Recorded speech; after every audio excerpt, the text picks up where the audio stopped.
شری رحمان صاحبہ نے کہا it's good to have you back, we missed you lot جی, اینڈ آئی تھوٹ آئی مہینے بعد She was talking about both of us. اچھا جی, تو میں اب آپ کی بات کر سکتا ہوں. I won't talk about myself sir. So آپ کو دیکھ کے خوشی ہوئی اس چیئر کے اوپر. It's very fine day too جی. دوسرا سر آپ کا شکریہ. آپ نے جو کل آپ نے ایک اسٹیٹمنٹ جاری کیا میرے حوالے سے اور اعجاز چوہے صاحب کے حوالے سے, جو آپ نے ایک پرنسپل سٹینڈ لیا جس میں آپ نے کہا کہ اگر ان دو اراکین سینٹ کو سینٹ میں نہیں لایا جاتا تو میں ہاؤس کو چیئر نہیں کروں گا اور بزنس نہیں چلے گا. اور آپ کا یہ جو پرنسپل سٹینڈ ہے چیئرمین صاحب, سر یہ جو چیئرمین شپ ہے سر یہ آتی جاتی رہے گی. 3 سال ہے گزرتے پتہ بھی نہیں چلے گا, لیکن تاریخ میں نام ان لوگوں کے جاتے ہیں جو اپنی لیگیسی بلڈ کرتے ہیں. اور آپ نے یہ مورل سٹینڈ لے کے اپنی لیگیسی بلڈ کی ہے, اور یہ وہی لیگیسی ہے جو عمران خان صاحب اڈیالہ جیل میں بلڈ کر رہے ہیں سر. تو میں اس کے لیے بھی آپ کو اپریشیٹ کرتا ہوں. You taken a very right stand for every one of us. Before I go on, sir, I must thank my leader of the opposition, Shibli Faraz صاحب, جنہوں نے پرسوں میرے والے ایشو پہ ٹائم اس ایشو کو ریز کیا, جس کے بعد اچانک میڈیا میں آیا اور چیز وائرل ہو گئی. And I also like to thank my parliamentary leader Ali Zafar صاحب, the way he took a stand, اور جس طریقے سے انہوں نے میرے ایشو کو ریز کیا, جس کا ultimately deputy chairman senate I must appreciate. آج وہ ہمارے ساتھ یہاں بیٹھے ہوتے تو میں آج ان کی بھی تعریف کرتا.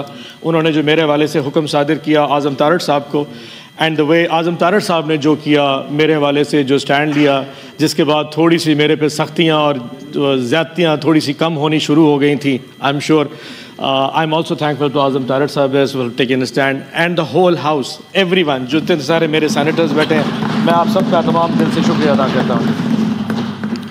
چیئرمین صاحب, پرسوں 6 مارچ کو صبح 8 ساڑھے 8 بجے میں اپنے گھر پہ سو رہا تھا جی.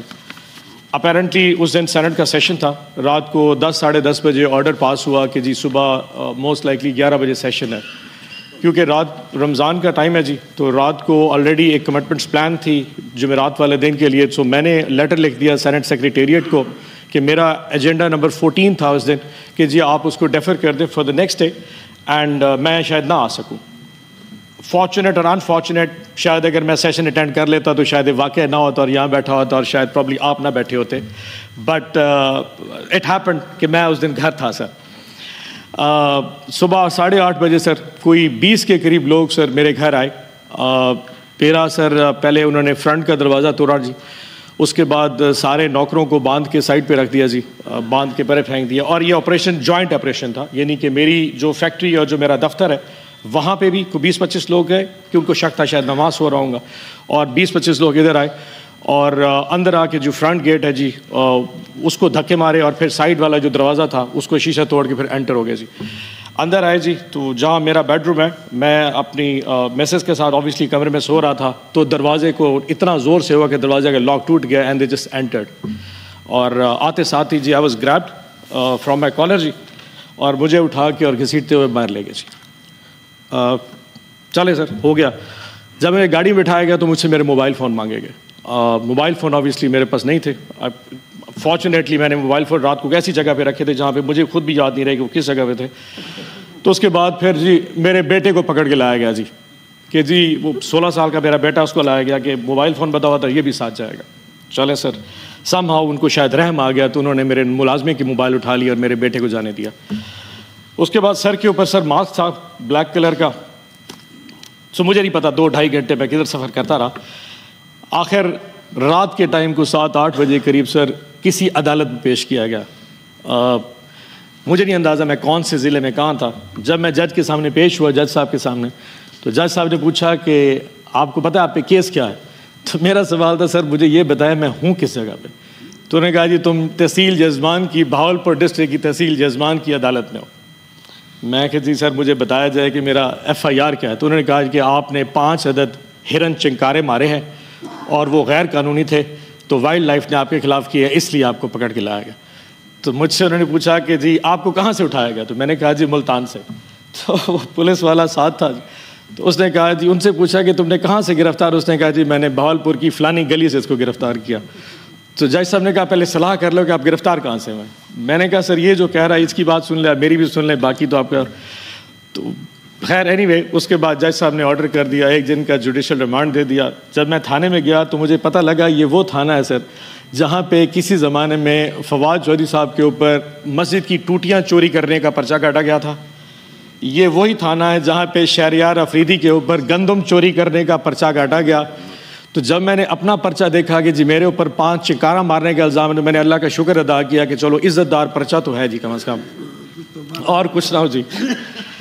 بٹ نہیں ہو سر, بات گزر گئی, رات گزر گئی, پھر 1 دن کا ریمانڈ اور دوسرے دن کا ریمانڈ, اور پھر چلتے ہوئے اچانک پھر کل رات کو تقریباً کوئی 11 بجے مجھے سوتے اٹھایا گیا کہ جی تمہارا پروڈکشن آرڈر جاری ہو گیا اور آپ نے اسلام آباد جانا ہے. اب آپ کو اندازہ ہے کہ سر یہ جو تحصیل یزمان ہے یہ ملتان اپنا اسلام آباد سے تقریباً 9 گھنٹے دور ہے جی. تو میں نے کہا کہ جی اس وقت تو سفر میں اتنا ٹائم لگ جائے گا, اور جی آپ کو جانا پڑے گا. میں نے ان سے پوچھا کیا اعجاز چودھری صاحب کا پروڈکشن آرڈر جاری ہوا؟ تو انہوں نے کہا جی ہاں جی وہ بھی سننے میں آیا کہ ٹی وی پہ چل رہا ہے کہ وہ بھی آ رہے ہیں. آئی واز ناٹ شیور, میرے پاس کوئی مینز آف کمیونیکیشن نہیں تھا. انڈر دس ایکسپیکٹیشن کہ میرا اعجاز چودھری صاحب کا آپ نے اکٹھا اسٹینڈ لیا تو ہم دونوں آ رہے ہوں گے. رات کو 11 بجے جی مجھے اٹھا کے, ویسے ہی آپ شاید حالت سے اندازہ ہو گیا کہ جس حالت میں تھا اسی طرح نکل کے آ گیا بستر میں سے. تو رات کو عدالت میں جج صاحب کے سامنے پیش کیا گیا. ان سے جو وہ راہداری ریمانڈ ہے جی وہ ان سے مانگا گیا. 1:30-2 بجے جج صاحب نے ریمانڈ دیا, اجازت دی, اور پھر سفر کر کے صبح ابھی 11 بجے سیدھا آیا, اور پھر آپ شبلی صاحب نے وہاں پہ آ کے ریسیو کیا, اور پھر آپ سے ملاقات ہو گئی. یہ ہے سر میری ٹوٹل کہانی جی. اب اس میں میرا قصور کیا تھا سر؟ قصور بڑا سمپل سا تھا کہ جی میں نے آج سے کچھ عرصہ پہلے ایک مہنگائی مہم شروع کی تھی گورنمنٹ آف پنجاب کے خلاف, اور جنوبی پنجاب کے ہر ضلع کے اندر جا کے وہ پمفلٹ بانٹے تھے کہ ہمارے دور میں کیا مہنگائی تھی اور آج کے دور میں کیا مہنگائی ہے. سر آپ کو یاد ہوگا کہ رجیم چینج جب ہوا تھا تو ہمارے خلاف سب سے بڑا الزام مہنگائی کا تھا, اور میں صرف بازاروں میں جا کے یہ پیغام دیا کرتا تھا کہ آج کے دور کی جو مہنگائی کا ڈرامہ ہے یہ اصل میں حقیقت نہیں ہے, اور مہنگائی آج پاکستان میں 3 سال کے بعد بڑھی ہے, کمی نہیں. ایک اور بھی قصور تھا سر, میں نے وفا کی ہے سر خان صاحب کے ساتھ, اور آئی ایم شیور اس کی ایک قیمت ہے سر, وفا کی قیمت ہے, آئی ایم شیور آپ نے بھی بھری ہوگی سر. لیکن سر ایک چیز ہے, اذان نہیں, اچھا سو سر وفا کی ایک قیمت ہے, تو آئی ایم شیور وہ میں نے ادا کی ہے, آپ نے بھی ادا کی ہوگی سر یقیناً. لیکن سر ایسی چیزیں کبھی بھی مجھے میری وفا سے ہٹا نہیں سکتے سر. میں اپنے لیڈر کے ساتھ سچا تھا, میں لیڈر کے ساتھ سچا ہوں, اور میں لیڈر کے ساتھ سچا رہوں گا سر. عمران خان میرا لیڈر ہے, وہ اس وقت جیل میں ہے, اس کے ساتھ ظلم ہو رہا ہے. بشرا بی بی جیل میں ہے, ان کے ساتھ ظلم ہو رہا ہے, اور جب تک سر میرے سانس میں سانس ہے میں اپنے خان کا نام زندہ لے کے رہتا رہوں. عمران خان زندہ باد کرتا رہوں گا, نو میٹر آپ کتنی دفعہ مجھے گھر سے میرے بیسز اٹھا کے دوبارہ گرفتار کرتے رہیں سر. یہ چیز وفا رک نہیں سکتی سر. میرا قصور یہ ہے کہ سر میں نے میرا قصور سر یہ ہے کہ میں نے اپنے اسیران کے لیے آواز بلند کی, میں نے شامود قریشی کے لیے آواز بلند کی, میں نے ڈاکٹر یاسمین راشد کے لیے آواز بلند کی, میں نے محمود رشید کے لیے آواز بلند کی, میں نے عمر چیمہ کے لیے کی, میں نے سینیٹر اعجاز چودھری کے لیے, اور تمام ان ورکرز جو پاکستان میں اریسٹ ہوئے ہیں میں نے ان سب کے لیے آواز بلند کی. میرا قصور یہ ہے کہ میں حق کی آواز کے ساتھ کھڑا رہا, اور ٹاک شوز پہ آ کے اس حکومت کے وقت کے خلاف وہ بات کرتا تھا شاید کرنے میں آج کے دور میں جس کے اوپر آپ کو بیپ کر دیا جاتا ہو. یہ وہ میرے قصور تھے جس کی سزا میں 2 دن بھگت کے آیا ہوں سر, اور شاید آگے بھی بھگتوں گا سر. لیکن سر آج بہت ساری باتیں کر سکتا ہوں, جذبات اتنے ہیں کہ سر اگر الفاظ بولنا شروع کر دوں تو شاید میں اپنی وہ لمٹس برداشت نہ کر سکوں جو مجھ میں آج ہونی چاہیے, جو شاید بات اگر میں کر گیا تو اس کے بعد شاید بہت آگے چلا جاؤں گا. لیکن sir I will just put it very, کیونکہ آپ نے مجھے آج صبح جب ریسیو کیا آپ نے کہا تھا you have to be very short. جو افسوس ہوا سر وہ ہے کہ کاش آج میرے ساتھ اعجاز چودھری صاحب یہاں پہ ہوتے سر. اس کی وجہ یہ ہے کہ سر جتنی تکلیفیں اس شخص نے سہی ہیں میں نے اس کا شاید پورشن بھی نہیں برداشت کر سکا سر, اس کا کچھ بھی نہیں ہے سر. آج جب میں یہاں پہ گیٹ پہ پہنچا تو مجھے پتا کہ اعجاز چودھری صاحب کو نہیں لایا جا رہا, اینڈ آپ کو پتا ہے کہ اعجاز صاحب کو کیوں نہیں بھیجا جا رہا.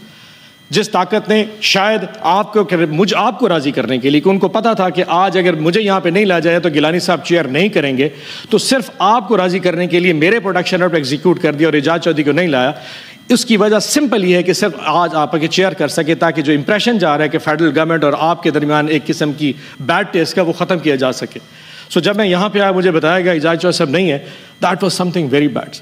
یقین جانیے سر, آپ کو یاد ہوگا کہ میں نے آج سے تقریباً 3 مہینے پہلے اپنی تقریر میں آپ کو کہا تھا کہ سر ان کی طبیعت ٹھیک نہیں ہے. آج سے 2 ہفتے پہلے میں کارڈیالوجی ہسپتال حمید لطیف ہسپتال میں گیا ان کو طبیعت پوچھنے کے لیے. 3 سٹنٹ ان کو ڈلے تھے and he was not comfortable at all. اور پچھلے 2.5 مہینے سے آپ کا پروڈکشن آرڈر ہوا میں لہرا کے آپ کو گورنمنٹ دکھا رہی ہے کہ this seat does not matter any thing.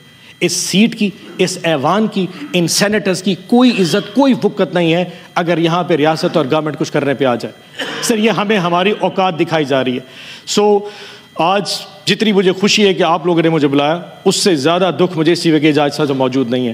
So with heavy heart sir I must say کہ جی with thanking you sir, with all you thanks sir کہ آپ نے میرا پروڈکشن آرڈر جاری کیا. بٹ میری آپ سے ریکویسٹ ہوگی اینڈ اگر آپ نہیں مانیں گے تو تب بھی سر میں شاید آپ سے یہ کیا کہتے ہیں گستاخی کروں گا کہ آپ میرا پروڈکشن آرڈر کینسل کر دیجیے گا. اینڈ آئی ووڈ لائک کہ میں واپس چلا جاؤں اپنی جیل میں سر, اور جا کے آئی فیس دا میوزک. اگر ضمانت ہوگی تو میں آ جاؤں گا سر, اور اگر نہ ہوئی تو اگر اعجاز چوائس صاحب آئے تو میں ان کے ساتھ آؤں گا. ادروائز اگر وہ نہ آئے تو I back leave from the institution, کیونکہ سر اگر آج ہم اس انسٹیٹیوشن کی خود عزت نہیں کروائیں گے تو کوئی نہیں کرے گا. ادروائز سر یہ کمفرٹیبل بڑا تھا, میں بھی اپنے لاج میں چلے جاتا, پرابلی اپنی فیملی سے مل لیتا, پرابلی کوئی ٹی وی دیکھ لیتا, شاید کچھ کھا پی لیتا یا کچھ ایسا ہو جائے. بٹ سر اس کمفرٹ میں جب مجھے اعجاز چودھری آ جاتا ہے جس تکلیف میں سر, آئی ڈونٹ تھنک سو کہ میرے لیے اس ایوان میں بیٹھنا اس پروڈکشن آرڈر کے تحت I will be very fine. So میں with due respect I will go back to my Bahawalpur jail and thank you so much for all the videos.